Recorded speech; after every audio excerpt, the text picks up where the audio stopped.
Halo semuanya, kembali lagi di Sunyiwara. Semua berawal dari sunyi, kemudian menjadi wara. Sebelum kita mulai, tekan terlebih dahulu tombol subscribe, serta nyalakan juga tombol loncengnya, agar mendapatkan notifikasi dan tidak ketinggalan cerita Sunyiwara berikutnya.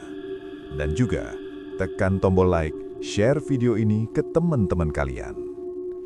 Buat kalian yang punya pengalaman atau cerita horor pribadi, baik itu kejadian nyata, pengalaman keluarga, atau cerita yang sampai sekarang masih kepikiran, kalian bisa langsung kirim ceritanya ke email sunyiwara.official@gmail.com. Dan seperti apa cerita kali ini?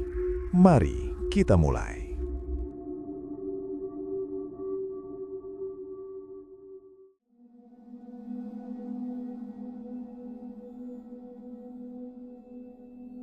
Lu pasti punya kan satu tempat makan langganan yang ramenya nggak ngotak? Nah, ini kejadian di daerah pinggiran Jakarta, dekat kampus gue. Ada satu warung bakso, namanya Bakso Pak Mamat. Tempatnya kecil, kumuh, mojok di bawah pohon beringin simpang 3. Tapi anehnya, yang parkir di sana itu mobil-mobil mewah, bro.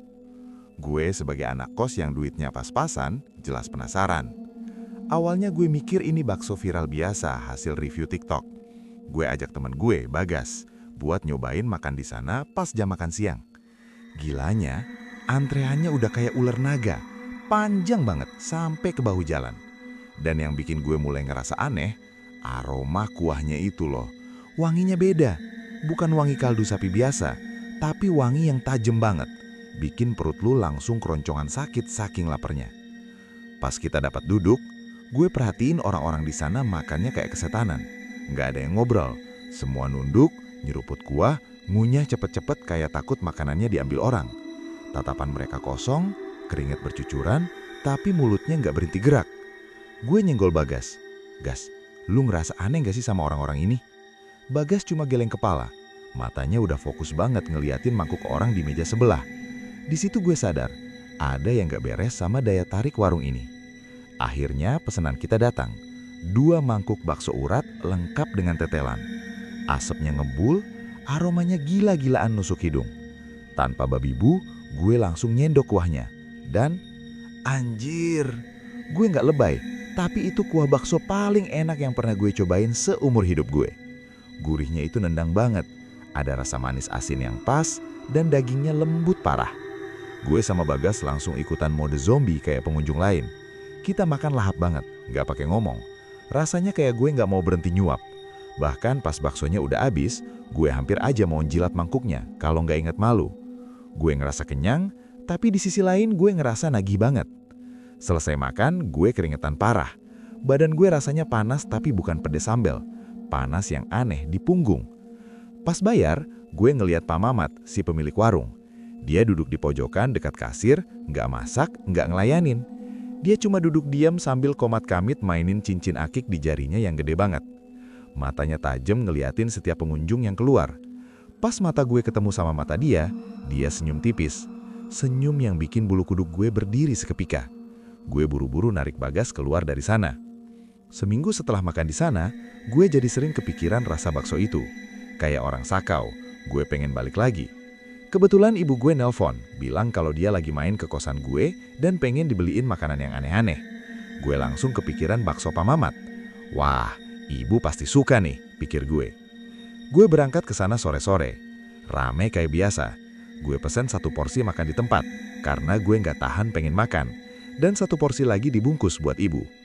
Pas gue bilang dibungkus, pelayan yang ngelayanin gue, seorang mas-mas pucet yang jalannya agak diseret, langsung natap gue sinis. Yakin dibungkus mas? Tanyanya dengan suara serak. Gue bingung dong. Iya mas, emang kenapa? Dia nggak jawab, cuma ngambil mangkuk dengan kasar terus nyiapin plastik. Gue perhatiin cara dia nuang kuah ke plastik itu beda. Kalau buat makan di tempat, kuahnya diambil dari panci besar di tengah panci. Tapi buat yang dibungkus, dia ngambil kuah dari panci kecil yang ada di bagian belakang gerobak yang posisinya agak gelap dan ketutup kain kotor. Gue waktu itu nggak curiga macem-macem. Mikirnya mungkin itu kuah khusus take away. Gue bawa pulang bungkusan itu dengan hati senang, nggak tahu kalau itu awal mula teror di kosan gue. Sampai di kosan, ibu udah nungguin. "Mana Di, bakso viralnya?" tanya ibu semangat. Gue langsung buka bungkusannya dan nuang ke mangkuk ayam jogo gue. Tapi begitu ikatan plastiknya kebuka, huek, bau busuk langsung nyebar ke seluruh kamar kos gue yang sempit. Baunya bukan bau basi biasa. Ini bau kayak campuran air comberan, darah amis sama bau bangkai tikus yang udah meledak. Ibu langsung tutup hidung. "Astagfirullah Aldi, kamu beli bakso di mana ini? Kok baunya kayak gini?" Gue kaget setengah mati. Padahal di jalan tadi baunya masih wangi kaldu. Gue coba lihat bentuk baksonya. Warnanya udah berubah. Tadi di warung warnanya abu-abu segar. Sekarang warnanya pucat kehijauan kayak daging yang udah busuk berhari-hari. Kuahnya yang tadi bening berminyak, sekarang jadi kental, berlendir, dan warnanya keruh banget. Penasaran dan bego, gue coba icip dikit kuahnya pakai ujung lidah. Rasanya pahit, anyir, dan ada tekstur pasir-pasir halus kayak tanah kuburan. Gue langsung lari ke kamar mandi dan muntah-muntah. Ini nggak logis. Perjalanan dari warung ke kosan cuma 15 menit. Nggak mungkin makanan basi secepat itu, kecuali ada sesuatu di dalamnya. Besoknya gue cerita ke Bagas di kampus. Dia awalnya ketawa, bilang gue salah beli atau mungkin emang batch yang itu lagi sial aja. "Lu jangan percaya tahayul lah Di, palingan sanitasi mereka buruk," kata Bagas zoologis. Karena gue nggak terima dibilang halu, gue tantang dia. "Oke, sore ini kita kesana lagi. Kita pesan 2. Satu kita makan di sana, satu lagi lu bungkus bawa ke kosan lu. Kita buktiin," kata gue. Bagas setuju. Sorenya kita kesana lagi. Suasananya makin sore makin creepy. Pohon beringin di atas warung itu rasanya makin rimbun nutupin cahaya matahari. Kita lakuin sesuai rencana. Kita makan di tempat, rasanya masih sama. Surga dunia.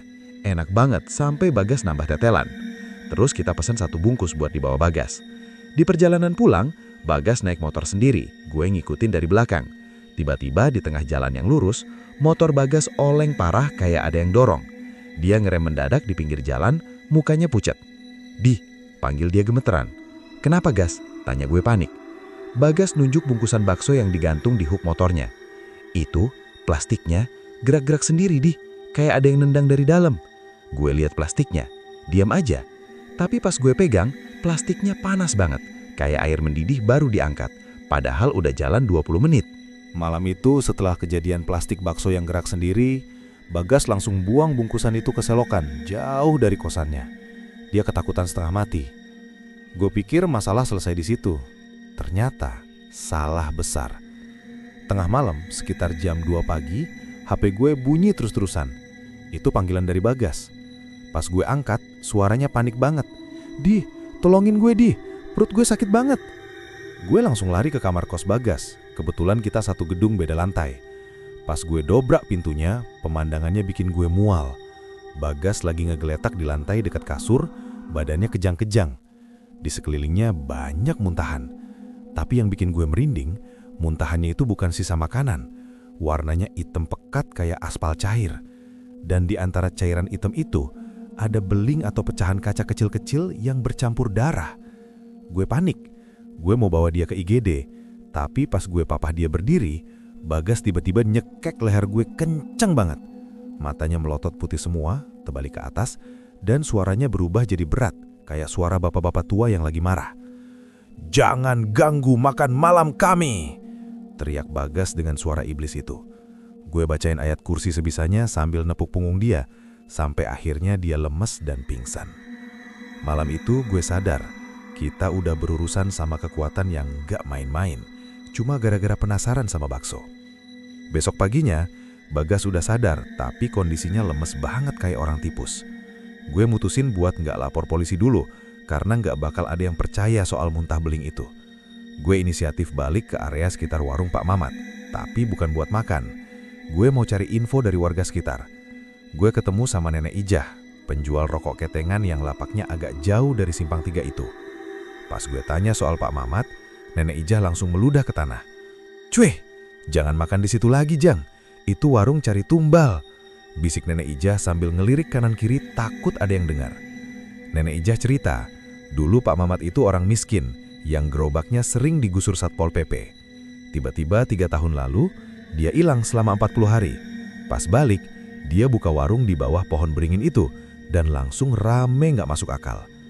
"Nenek sering lihat, Jang," kata Nenek Ijah dengan suara gemetar. Tiap jam 3 pagi, pas warung mau tutup, ada monyet gede yang bulunya botak-botak turun dari pohon beringin itu. Monyet itu masuk ke dapur Pak Mamat, terus dia ngeludah ke dalam dandang kuah bakso yang buat besok. Gue langsung mual ngebayanginnya.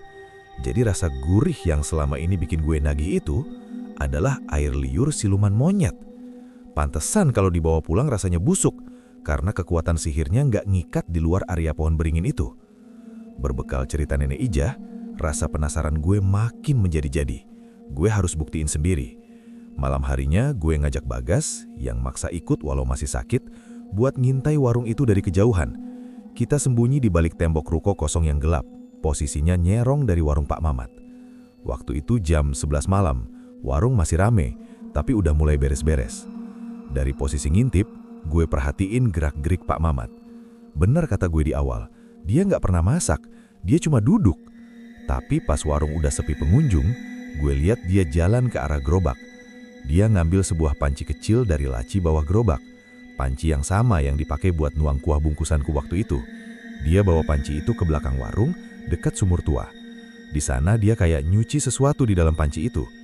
Jarak gue lumayan jauh, tapi gue bisa lihat dia ngeluarin sesuatu dari kantong celananya. Benda itu putih, kucel, kayak kain kafan atau celana dalam bekas.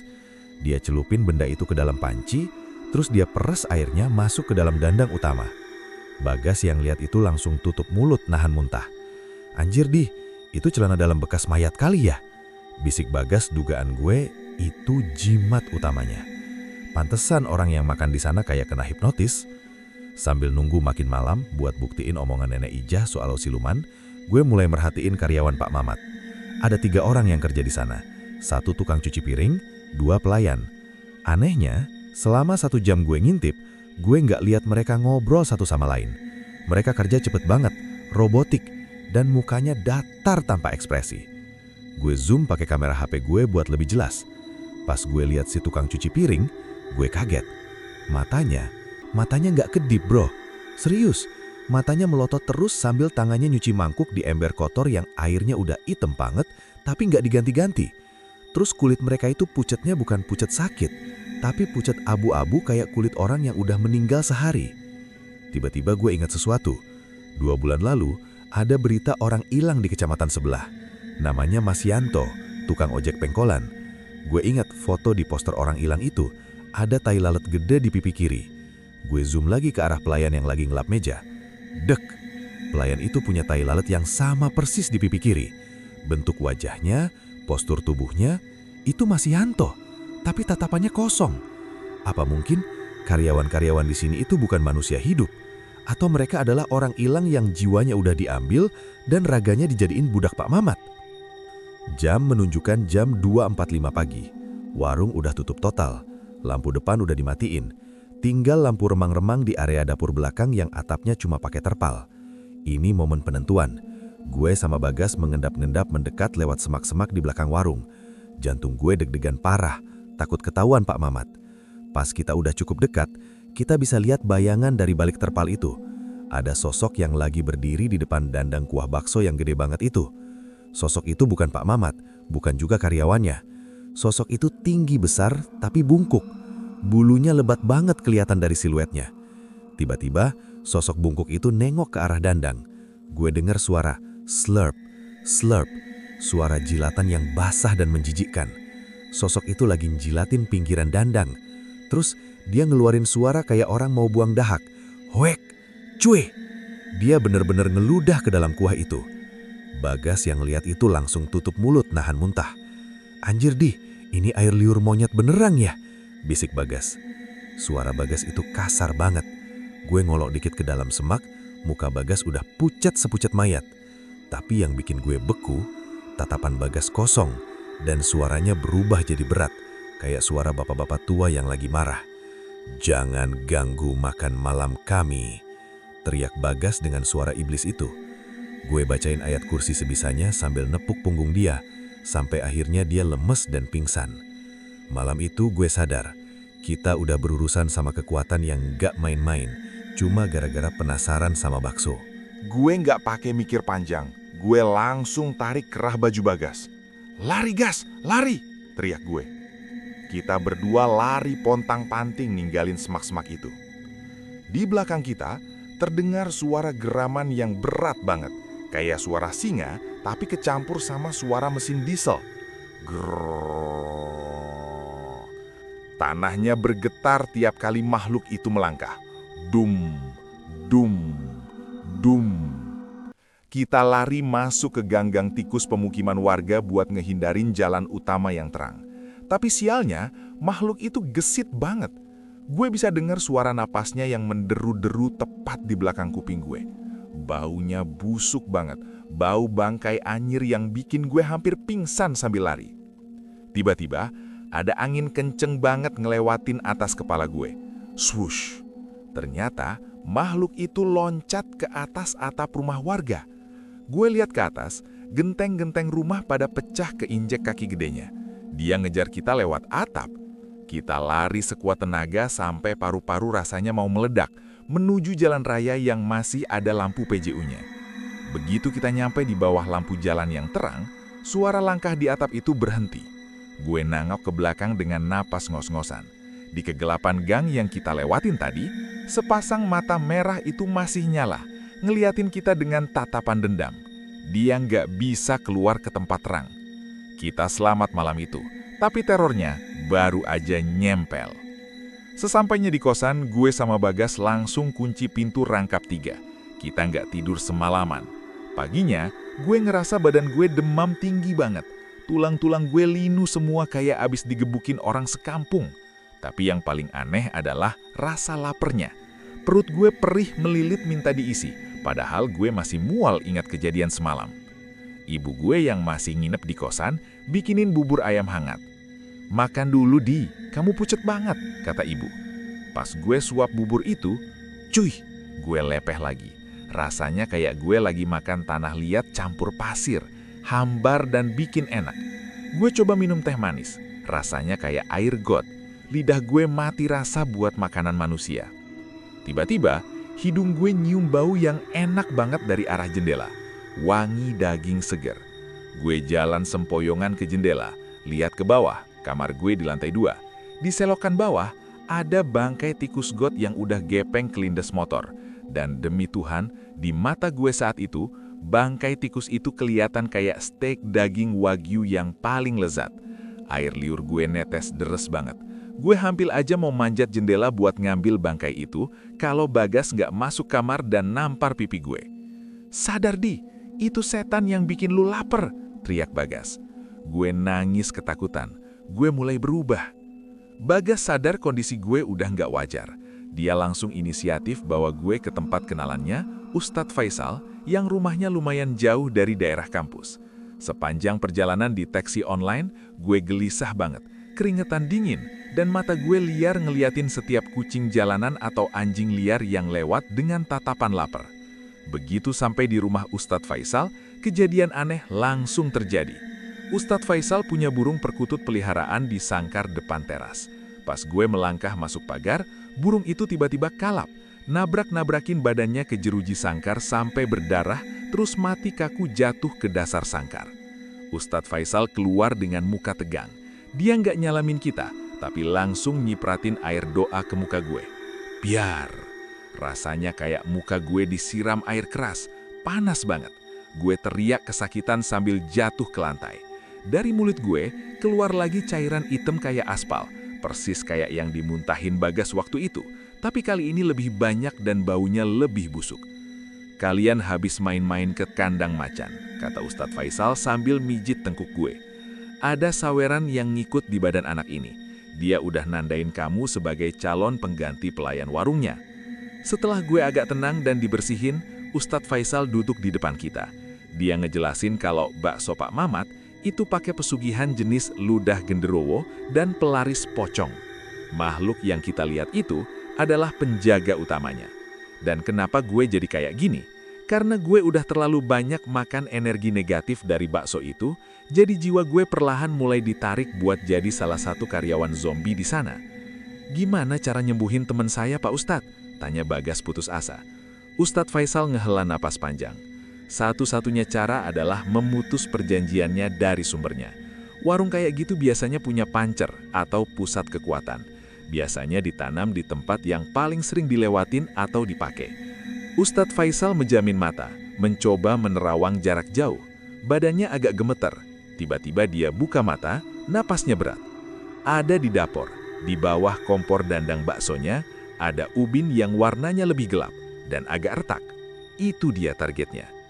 Di bawah ubin itu ditanam gentong kecil berisi ari-ari bayi hasil tumbal pertama, dicampur sama kain kafan pembungkus mayat yang mati gantung diri. Gentong itu harus dipecahin. Kalau gentong itu pecah, perjanjian batal, dan Pak Mamat bakal nerima karma instan. Kita pulang dengan misi bunuh diri. Sebenarnya gue takut banget, tapi Ustadz Faisal bilang kalau enggak dilakukan cepet-cepat, dalam 3 hari gue bakal hilang kesadaran total dan mungkin bakal jalan kaki sendiri ke warung itu buat nyerahin diri jadi pelayan abadi. Pilihan gue cuma 2, mati konyol atau nekat ngelawan.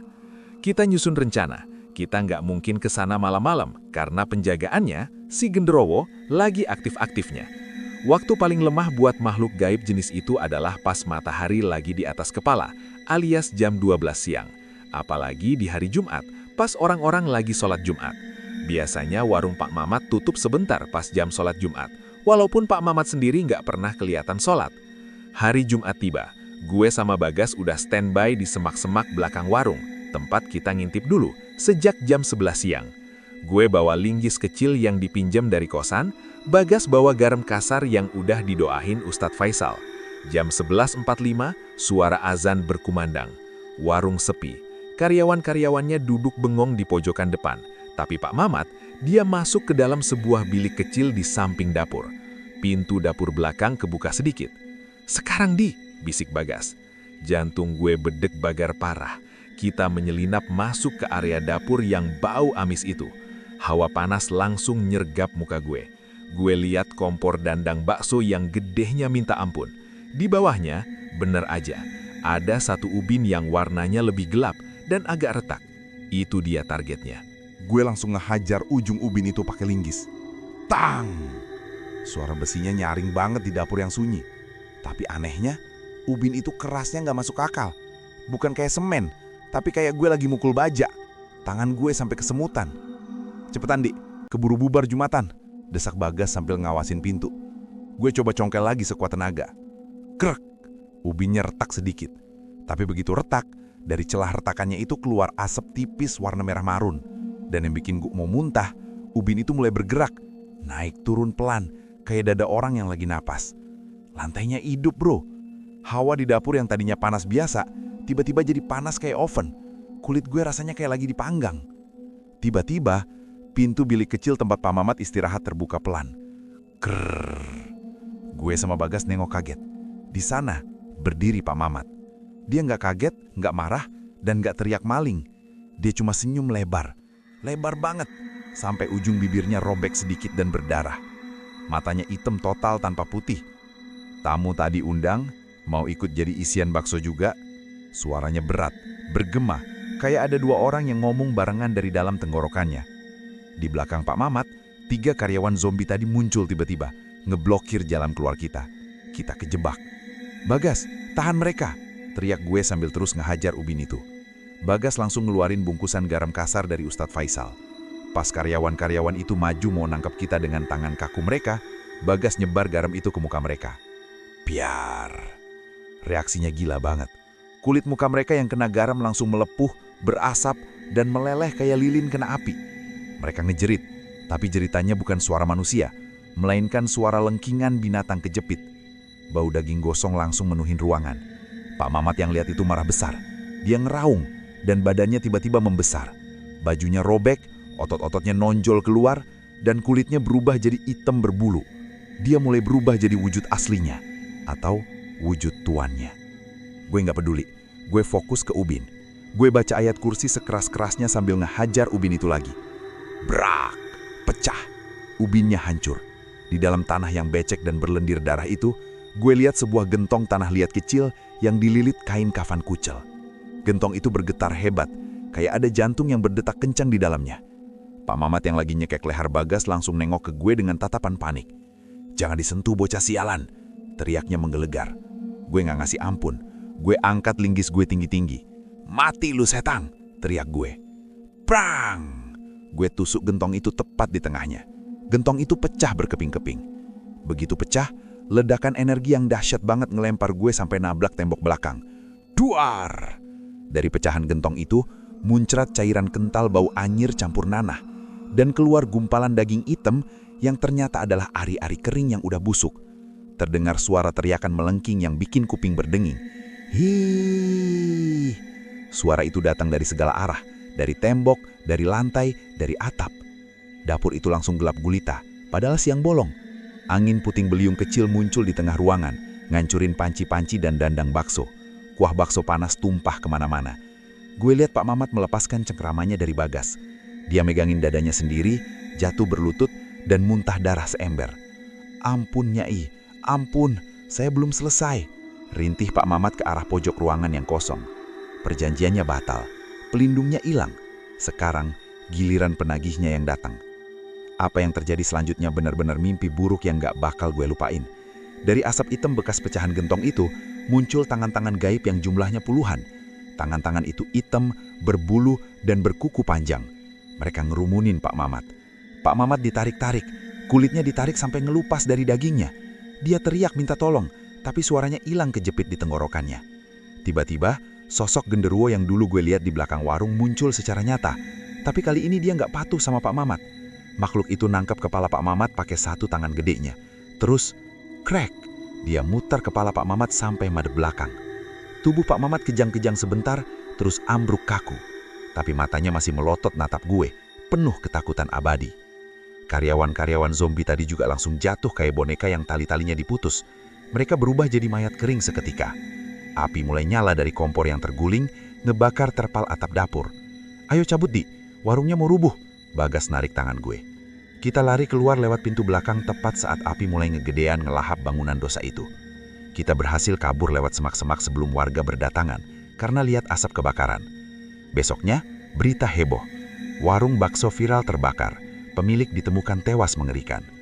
Polisi bilang penyebabnya ledakan tabung gas. Tapi warga sekitar nemuin hal aneh. Jasad Pak Mamat ditemukan hangus, tapi kepalanya posisinya kebalik ke belakang. Dan di reruntuhan dapur, nggak ditemukan sisa-sisa daging sapi, melainkan bangkai-bangkai tikus, kucing, dan monyet yang udah dikuliti. Setelah kejadian itu, gue sembuh total. Rasa lapar aneh itu hilang, badan gue seger lagi. Bagas juga udah nggak trauma, walaupun kita berdua sekarang jadi anti banget makan bakso sembarangan. Ustadz Faisal bilang kita beruntung masih dikasih umur. Lokasi bekas warung itu sekarang jadi tanah kosong yang ditumbuhi ilalang tinggi. Pohon beringinnya udah ditebang warga karena dianggap angker. Tapi kata teman gue yang rumahnya dekat situ, kadang kalau malam Jumat masih sering kedengeran suara ting ting ting. Suara sendok yang diaduk ke mangkuk. Dan ada bau kuah bakso yang wangi banget lewat di depan hidung. Padahal nggak ada yang dagang.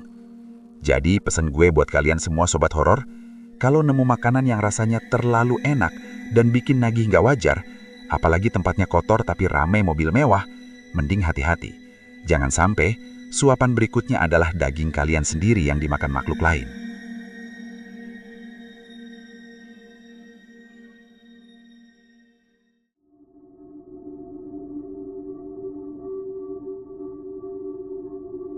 Dan itulah akhir dari cerita kali ini.